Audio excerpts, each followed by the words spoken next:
tough. Hey man, I sold an alternator job, but it's got to be done today. It's 4:30. Hey man, they're on their way. They'll be here by 5. Stay here till it's done. Whatever, man. What's up, man? They just traded this thing in and they need to get their shit out of it. So you're gonna have to being held up with a screwdriver right now. I can't help it. Figure it out.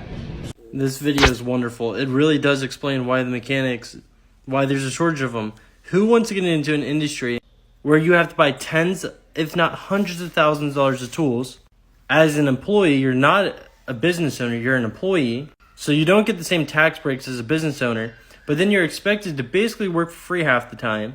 And then to make up the hours, you basically have to scam the customer, cut corners, do whatever you can to beat the time on the clock. And it doesn't matter how long you've been in the business, you have to keep doing that until the day you retire or quit.